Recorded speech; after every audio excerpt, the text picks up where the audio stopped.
Praise the lord. దేవుని నామంలో మీకు అందరికీ శుభములు కలుగును కాక. గత వాక్య భాగంలో మనం చదువుకున్నాం కదా, ఇజ్రాయెల్కి యాబీను దేశానికి యుద్ధం జరుగుతుంది. ఎవరి నాయకత్వంలో? దెబోరా నాయకత్వంలో ఈ యుద్ధం జరుగుతుంది.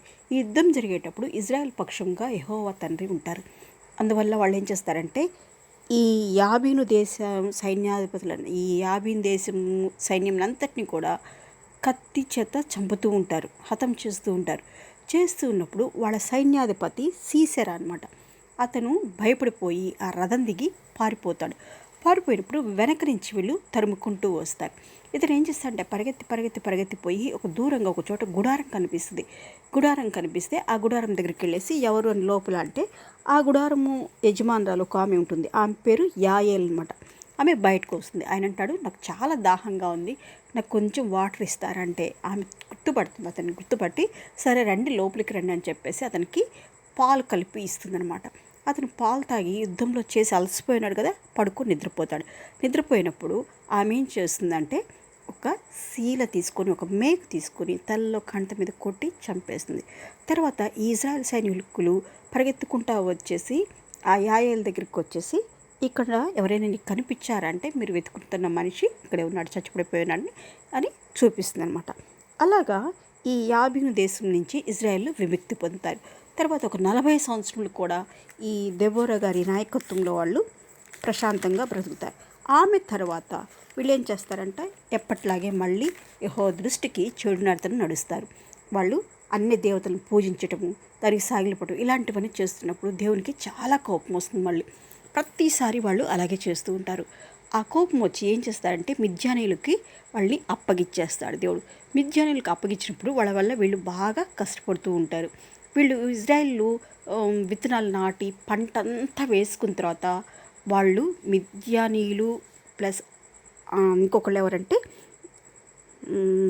అమాలేకీయులు, ఈ ఇద్దరు కలిసేసి మిడతడు దండులాగా వచ్చేసి ఆ పంటంతా కోసుకోవటం, వాళ్ళ గొర్రెలను, ఎద్దులను, గాడిదలను వీటన్నిటి తీసుకొని పోవటం, లేదంటే ఆ పంట నాశనం చేయటం, అలాగే వాళ్ళకి ఏదో ఒక నష్టం కలగజేస్తూ ఉంటారు. దానివల్ల వీళ్ళు బాగా కష్టపడుతూ ఉంటారు. హీన దశలోకి వెళ్ళిపోతారు ఇజ్రాయేల్ అందరూ. ఎందుకంటే వారు దేవుని విడిచిపెట్టి అన్నిల్లో కలిసారు కాబట్టి ఆ దేవుడు కూడా వెళ్ళి విడిచిపెడతాడు. తర్వాత కొన్ని సంవత్సరాలు అయిన తర్వాత వీళ్ళు తప్పు తెలుసుకొని మళ్ళీ దేవునికి ప్రార్థిస్తారు, మొరపెడతారు. దేవా చూడు, ఒకసారి మమ్మల్ని జ్ఞాపకం చేసుకో తండ్రి, మేము ఈ మిద్యానుల చేతిలో కష్టపడుతున్నామని చెప్పేసి వాళ్ళు యెహోవాకి మొరపెట్టినప్పుడు దేవుడు ఒక ప్రవక్తను పంపిస్తాడంట. పంపించి ఏం చెప్పిస్తాడంటే, మిమ్మల్ని నేను ఐగుప్తు దేశంలో మీ పితరులని నేను ఎంతో అక్కడ కష్టపడుతున్నారని తీసుకొని వచ్చాను, ఎన్ని చేశాను కదా మీకు, తీసుకొని వచ్చినా కూడా మీరు ప్రతిసారి మీరు అన్యులతో కలిసిపోవటము, నాకు ఇష్టం లేని పనులు చేయటము, నన్ను విసర్జిస్తున్నారు కదా, అందుకనే నేను మిమ్మల్ని ఈ మిద్యానీయులకి అప్పగిచ్చాను అని ఒక ప్రవక్త ద్వారా వాళ్ళకి చెప్పిస్తారు. ఆ తర్వాత ఏమవుతుందంటే, దేవుడికి ఎలాగైనా కూడా కరుణామయుడు కదా, అయ్యో నా బిడ్డలు మళ్ళీ కష్టపడుతున్నారు అని చెప్పేసి పాపం ఆయన దిగులు పడి ఏం చేస్తారంటే, యెహోవా తండ్రి తన దూతను పంపిస్తాడంట. ఆ దూత వచ్చేసి ఒక చెట్టు కింద కూర్చొని ఉంటుందంట. చెట్టు కింద కూర్చోన్నప్పుడు అక్కడ ఇజ్రాయెల్లో గిద్యోను అనే అతను ఉంటాడు. ఆ గిద్యోను ఏం చేస్తాడంటే, గోధుమలు దొళ్ళ కొడుతూ ఉంటాడంట, దాన్ని క్లీన్ చేసుకుంటూ ఉంటాడు. చాటుగా ఎక్కడ మిద్యానీయులు వచ్చి తీసుకెళ్ళిపోతారని చెప్పి ఒక చాటుగా కూర్చుని వాటిని చేసుకుంటూ ఉన్నప్పుడు యెహోవా దూత అక్కడికి వచ్చేసి, పరాక్రమం గల బలాఢ్యుడా, యెహోవా నీకు తోడైనాడు అని చెప్తుందంట. చెప్తే అప్పుడు గిద్యోను అంటాడంట, యెహోవా మాకు తోడై ఉంటే మాకు ఈ కష్టాలన్నీ ఎందుకు, మా పితరులు చెప్పేవాళ్ళు మాకు ఐగుప్తులోంచి తీసుకొచ్చాడంట, ఎన్నో అద్భుత కార్యాలు చేశాడంట, ఎంతో బాగా చూసుకున్నాడంట, మరి మమ్మల్ని ఎందుకు విడిచిపెట్టాడు, మమ్మల్ని ఎందుకు ఈ మిద్యానీయుల చేతికి అప్పగిచ్చేశాడు, మరి దేవుడు మాతో ఎందుకు ఉండలేదు, మా పితరులతో ఉన్న దేవుడు మాతో ఎందుకు ఉండలేరు అని అడిగినప్పుడు దేవుడు అతనితో మాట్లాడతాడంట. ఏమని మాట్లాడతాడంటే, బలం తెచ్చుకొని వెళ్ళి మిద్యానీయుల చేతిలోండి ఇజ్రాయెల్ రక్షింపుము, నిన్ను పంపినవాడు నేనే అని చెప్తాడంట.